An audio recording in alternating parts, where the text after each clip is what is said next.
अनिकेत एक बड़े घर से आया था, लेकिन प्रियंका एक गरीब घर की लड़की थी। लेकिन ये बात प्रियंका ने कभी अनिकेत को नहीं बताई। तकरीबन 4 महीने पहले ही प्रियंका ने अनिकेत की कंपनी ज्वाइन की थी और धीरे धीरे दोनों में प्यार बढ़ने लगा। फिर दोनों ने शादी कर ली। काश प्रियंका तुम्हारा भी इस दुनिया में कोई होता। खैर कोई नहीं, अब मेरे माता पिता भी तुम्हारे माता पिता ही हैं। अनिकेत प्रियंका को लेकर घर चला जाता है। वो खुशी खुशी अनिकेत के साथ उसके घर पर रहने लगती है। प्रियंका के ससुराल में सब यही जानते थे कि प्रियंका अनाथ है, लेकिन सच तो ये था कि उसकी एक बूढ़ी माँ थी जो कि गरीब थी और प्रियंका को अपनी गरीब माँ के बारे में बताते हुए शर्म आती थी।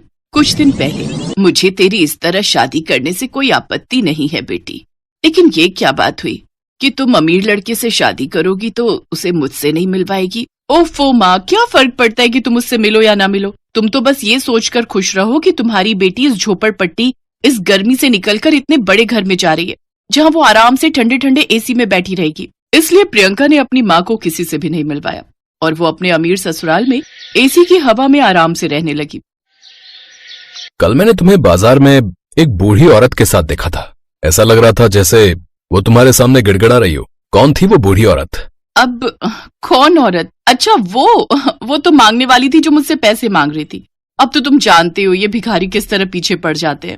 ओह अच्छा, तो वो एक भिखारी थी। अच्छा तुम दिन में तैयार है ना? हम दोनों मूवी चलेंगे। सच में? वाह! वो दोनों मूवी देखने जाते हैं। रास्ते में प्रियंका को कड़ी धूप में उसकी माँ भुट्टा बेचते नजर आती है, जबकि वो आराम से अपनी एसी वाली कार में बैठी थी, लेकिन वो उसे नजरअंदाज कर देती है। लेकिन अपनी बेटी को देखकर प्रियंका की माँ उसे आवाज लगाती है। अरे ऐसा लग रहा है जैसे कोई तुम्हें आवाज लगा रहा है। आवाज? नहीं तो तुम्हारा कोई वहम है। ओह अनिकेत, कितना प्यार करते हो तुम मुझसे, जो सारा दिन बस मेरे बारे में सोचते रहते हो। शाम को मूवी देखकर वो लोग घर चले जाते हैं और बूढ़ी कौशल्या भी घर आकर अपनी बेटी के बचपन के दिनों को याद करती है। प्रियंका के पिता के गुजरने के बाद उसकी गरीब माँ ने इधर उधर बर्तन मांजे, मेहनत मजदूरी की। प्रियंका की हर छोटी बड़ी ख्वाहिश पूरी करने के लिए वो घर के सामानों और जरूरत में कटौतियां करती रहती थी। उसे याद आ रहा था कि अपना स्कूल पूरा करने के बाद उसने कॉलेज जाने के लिए उससे नए कपड़े मांगे। माँ देखो, मैंने तुमसे कभी कुछ नहीं मांगा। तुम हमेशा अपनी गरीबी का रोना जो लेकर बैठी रहती हो। सच कहती हूँ, जिस दिन मुझे कोई अमीर लड़का दिखाई दिया ना, मैं इस गरीब खाने से फुर्र होकर उड़ जाऊंगी। लेकिन कौन अमीर लड़का तुझसे शादी करेगा? भला अमीर लोग कहाँ हम गरीबों से रिश्ता जोड़ते हैं अगर उन्हें ये ना बताओ कि हम गरीब हैं।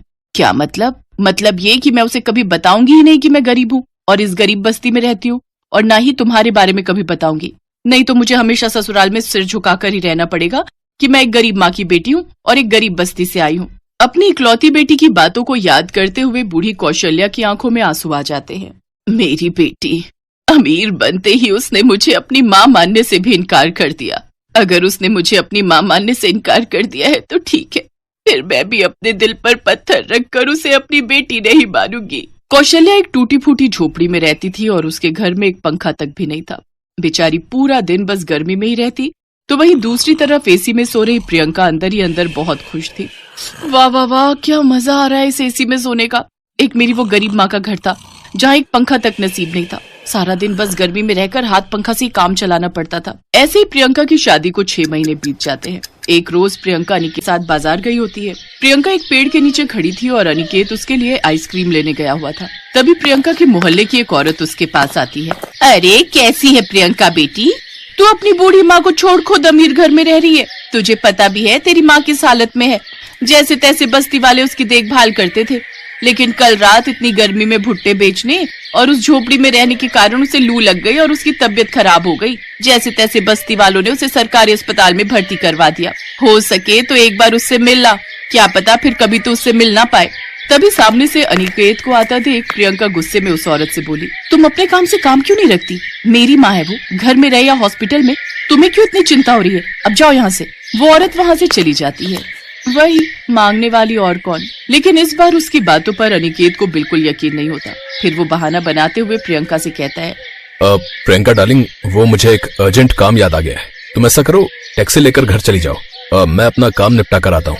अच्छा ठीक है, लेकिन जल्दी घर आना। प्रियंका के जाते ही अनिकेत जल्दी से उस औरत की ओर भागता है और उससे जाकर पूछता है, सुनिए, कुछ देर पहले ये आप प्रियंका से बात कर रही थी, क्या आप उसे जानती हैं? नाम मत लो उस कलमुही का, बहुत खराब लड़की है वो। उसके बचपन में मैंने उसे खिलाया था, लेकिन अब वो मुझे पहचानने से मना कर रही है। अरे मेरी तो छोड़ो, वो अपनी माँ तक को पहचानने से मना कर रही है। नहीं नहीं, आपको कोई गलत फहमी हुई है, क्योंकि प्रियंका का तो इस दुनिया में कोई नहीं है। वो बेचारी तो अनाथ है।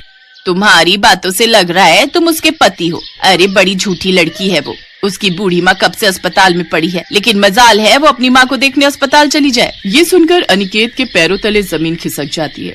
वो उस औरत से रिक्वेस्ट करके प्रियंका की माँ के पास ले जाने की बात कहता है। अब देखिए, प्लीज मना मत करना, आप मुझे उनसे मिलवाने ले चलिए। कमला उसके साथ जाने के लिए हाँ कर देती है। अनिकेत अपनी गाड़ी में उसके साथ अस्पताल पहुँच जाता है, जहाँ कौशल्या अस्पताल में पड़ी थी। अब कैसी है माँ जी? कौन हो बेटा तुम? अगर तुम मेरी बेटी को जानते हो तो उससे कहो ना, अपनी मरती हुई माँ से एक बार मिलने आ जाए।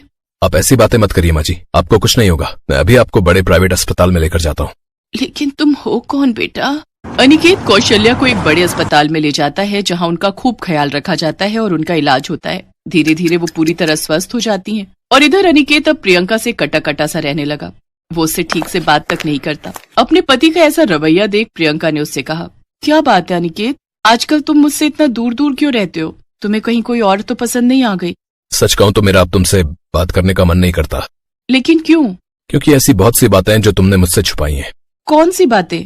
क्या तुम्हारा कोई रिश्तेदार नहीं है? हे भगवान, मैं तुमसे कितनी बार कह चुकी हूँ कि मेरा इस दुनिया में कोई भी नहीं है। ओह अच्छा, अच्छा सुनो, आज मेरे एक स्पेशल गेस्ट आ रहे हैं तुमसे और मम्मी पापा से मिलने, तो तुम अच्छा सा खाना बनाकर तैयार रखना। शाम को प्रियंका तरह तरह की सब्जियां बनाकर तैयार कर लेती है। लगता है अनिकेत जी के कोई बड़े क्लाइंट आ रहे हैं। ऐसा करती हूँ, थोड़ा मीठा भी बना लेती हूँ। प्रियंका खाने में मटर पनीर, फ्राई गोभी, रायता, सोया चाप, खीर और भी कई तरह का खाना बनाकर तैयार कर लेती है। बहू, सारी तैयारी हो गई? जी माँ जी। जाओ, अब तुम भी जाकर तैयार हो जाओ। और हाँ, घर में जितने भी एसी है सभी खोल दो। गर्मी कितनी है, घर ठंडा हो जाएगा। जी माँ जी। कुछ देर बाद अनिकेत घर आता है। क्या हुआ अनिकेत, तुम्हारे वो गेस्ट कहाँ हैं? बस आ गए। माँ जी अंदर आइए। अपने सामने कौशल्या को देख प्रियंका हैरान रह जाती है। क्या हुआ प्रियंका, तुम्हारा तो कोई भी नहीं है, फिर तुम इन्हें देखकर इतनी हैरान क्यों हो रही हो? कम से कम अपनी माँ को तो पहचान ही सकती हो ना।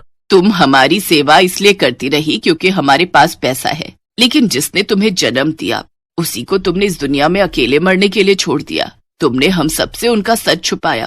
अब वो तो शुक्र है अनिकेत को तुम्हारी सच्चाई पता चल गई और उसने तुम्हारी माँ को मरने से बचा लिया। मुझे माफ कर दीजिए आप सब। मुझे लगा मेरी गरीबी का पता चलते ही अनिकेत कहीं मुझे छोड़ न दे। माफी तो तुम्हें अपनी माँ के पैरों में पड़कर मांगनी चाहिए, जिन्होंने पूरी उम्र खुद कष्ट भोग कर तुम्हें पाला पोसा बड़ा किया। मुझे माफ कर दो माँ, न जाने मैं कैसी बेटी हूँ। प्रियंका की खुशी के लिए उसकी माँ उसे माफ कर देती है। फिर अनिकेत और उसके घर वालों के कहने पर कौशल्या भी उनके साथ रहने लगती है।